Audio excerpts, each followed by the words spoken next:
সারা দেশ থেকে অভিযোগ পাচ্ছি যে বিএনপি ও তার অঙ্গ সংগঠনের নেতা কর্মীরা ব্যাপক চাঁদাবাজি করছে, সন্ত্রাস চালাচ্ছে এবং নির্যাতন করছে।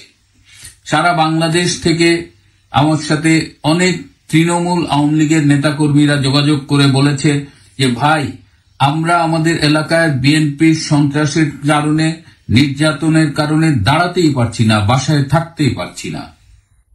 কেন এরকম হচ্ছে?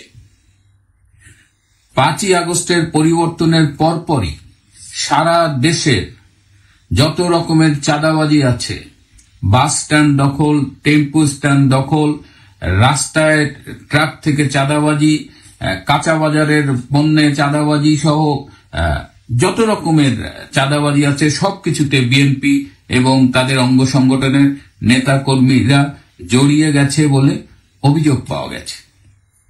থানায় বিভিন্ন লোকের নামে মিথ্যে মামলা দিয়ে হয়রানি করা হচ্ছে এবং বলা হচ্ছে যে এত টাকা দিলে মামলার অভিযোগ থেকে নাম বাদ যাবে। যে দলটি 5ই আগস্টের পরিবর্তনের পরে অনেকেই মনে করেছিল ক্ষমতায় যাবে, সেই দলটি আজকে প্রায় 6 মাসের কাছাকাছি সময় এসে মানুষের কাছে অনেকটা আতঙ্কের নাম হিসেবে দেখা দিচ্ছে। প্রায় 1.5 সপ্তাহ আগে প্রবাসের বিএনপি নেতারা বিএনপির ভারপ্রাপ্ত চেয়ারম্যান তারেক রহমানের সাথে অনলাইনে একটি মিটিং করেছিল। সেই মিটিংয়ে বিএনপির বিভিন্ন দেশের নেতারা ইনভেরিয়েবলি অভিযোগ করেছে যে সারা দেশে বিএনপি যেভাবে সন্ত্রাস এবং চাঁদাবাজির সাথে জড়িয়ে যাচ্ছে সেটি বন্ধ করা উচিত, এর ফলে দলের ইমেজ ক্ষতিগ্রস্ত হচ্ছে। উত্তরে দলের ভারপ্রাপ্ত চেয়ারম্যান বলেছিলেন যে তিনি দল থেকে নির্দেশ দিয়েছেন যারাই এ ধরনের কাজে ইনভলভ থাকবে তাদের বিরুদ্ধে সাংগঠনিক ব্যবস্থা নেওয়ার জন্য তিনি নাকি নির্দেশ দিয়েছেন। এবং আমরা দেখেছি যে কোথাও না কোথাও বিএনপির বা অঙ্গ সংগঠনের কারো কারো বিরুদ্ধে কিছু কিছু ব্যবস্থা নেওয়া হয়েছে, কিন্তু তা পুরো ঘটনার ব্যাপ্তির তুলনায় এতই অপ্রতুল যে সেটি আর অনেকেই গণায় ধরছে না। অবশ্য বিএনপির নেত্রী রুমিন ফারহানা এই বিষয়টি খুব স্পষ্ট করে আমাদের সামনে ব্যাখ্যা করেছেন। তিনি বলেছেন যাদের মাথার উপরে বড় কোনো নেতার ব্লেসিংস নাই তারাই কেবলমাত্র সাংগঠনিক শাস্তির রোষানলে পড়ছেন, আর যাদের মাথার উপরে বড় ভাইদের ব্লেসিংস আছে তারা এই সব অপকর্ম চালিয়ে যাচ্ছে এবং তাতে কোনো সমস্যা হচ্ছে না। আমি আপনাদের ছোট্ট একটা ক্লিপ দেখাবো। এটা হলো চাঁদপুরের কচুয়া থানার এক ছাত্রদল নেতা একটি ট্রাকের কাছে চাঁদা চেয়েছিল, কিন্তু ট্রাক চালক চাঁদা দিতে রাজি না হয় দেখেন তার সামনের উইন্ডস্ক্রিনটা পুরো ভেঙে দিয়েছে।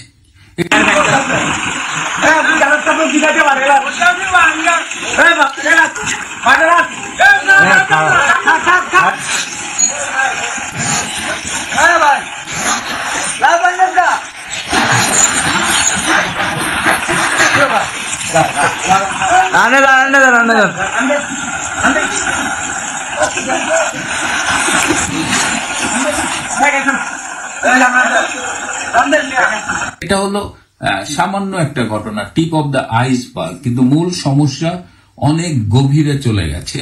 আপনাদের নিশ্চয়ই মনে আছে যে ইলিশের মৌসুমে চাঁদপুরে এবার ব্যাপক ইলিশের ফলন হলেও দাম কিন্তু অনেক চড়া ছিল। আমরা কারণ অনুসন্ধান করতে গিয়ে দেখলাম যে আগে 4 জায়গায় চাঁদা দিতে হতো, এখন 7 জায়গায় চাঁদা দিতে হয় এবং চাঁদার হার আগের চাইতে অনেক বেশি। প্রতিপক্ষের সম্পত্তি দখল, ঘের দখল, বাড়ি পুড়িয়ে দেওয়া, এগুলো বিএনপি করছে। এবং বিএনপি যখন এই ধরনের সন্ত্রাস, নির্যাতন, চাঁদাবাজিতে জড়িয়ে যাচ্ছে তখন অনেকেই সেই সুযোগে বলার চেষ্টা করছে যে আওয়ামী লীগকে দেখেছি, বিএনপিকেও দেখেছি, আসুন আমরা আওয়ামী লীগ বিএনপির বাইরে কাউকে আগামীতে সরকার পরিচালনার দায়িত্ব দিই। তার মানে আগামীতে ওই যে ওত পেতে থাকা জামাত, আমাদের স্বাধীনতা বিরোধী জামাত কিন্তু এই সুযোগটা নিচ্ছে। অথচ জামাত যে একেবারে ধোয়া তুলসী পাতা তা না, জামাতের ব্যাপারে কিছু ইন্টারেস্টিং ফাইন্ডিংস আছে। অনেক জায়গায় জামাত শিবিরের ছেলেমেয়েরা বিএনপির নামে আকাম করতেছে, তারা চাঁদাবাজি করতেছে, সন্ত্রাস করতেছে, কিন্তু নিজেকে বিএনপির পরিচয় দিচ্ছে। আবার এখন একটা নিউজ দেখাচ্ছি আপনাকে যে কবরস্থানে এই চাঁদাবাজি করতে গেছে জামাত শিবিরের লোকজন।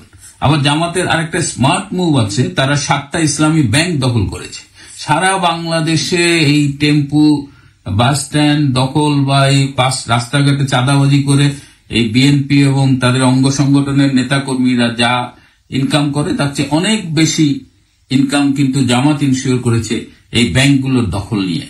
কিন্তু দেখেন সুকৌশলে বিএনপিকেই তারা আসামির কাঠগড়ায় দাঁড় করাচ্ছে, অথচ নিজেরা কিন্তু ধোয়া তুলসী পাতা নয়। এর পাশাপাশি বিএনপিতে কমিটি বাণিজ্য শুরু হয়েছে। আমি বেশ কিছু উপজেলা পর্যায়ে খবর পেলাম যে সেখানে স্থানীয়ভাবে বিএনপি কমিটি করছে এবং সেখানে টাকা দিয়ে আগে যারা হাইব্রিড লীগ করত তারা এখন বিএনপিতে ঢুকে যাচ্ছে। সো এই যে কাজগুলো মানুষ পছন্দ করেনি, যেগুলো করলে সমালোচিত হয় একটি রাজনৈতিক দল, সবই বিএনপি করছে।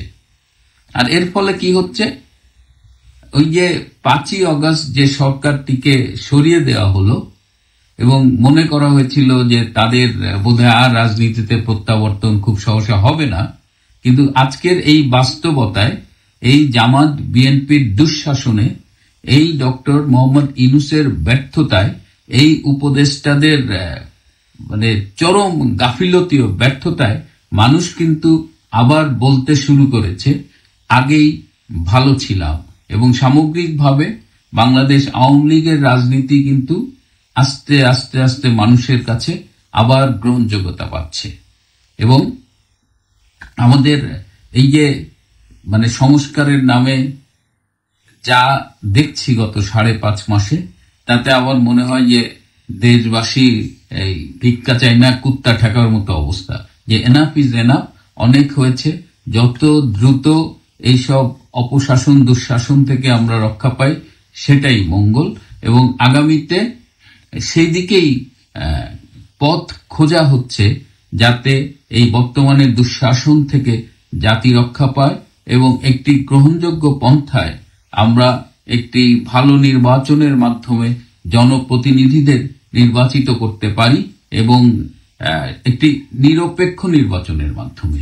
এই যে এখন যে পায়তারাটা করা হচ্ছে এইসব এই ডক্টর ইউনূসের নেতৃত্বে একটা সাজানো নির্বাচন, সেটি হওয়ার সম্ভাবনা এখন আর ওভাবে নেই। সো আমরা আশা করি যে আগামীতে উইল হ্যাভ বেটার ডেজ, এবং যারা সংস্কারের কথা বলে আজকে দেশ জাতির সাথে এই ধরনের প্রতারণা করছে তাদেরও, আমাদের বাংলাদেশের মানুষ তাদেরও প্রাপ্তিটা ইনশিওর করবে। মানুষের মঙ্গল যারা করবে সেই রাজনৈতিক দল, সেই রাজনৈতিক নেতারাই আগামীতে বাংলাদেশের সরকার পরিচালনা করবে।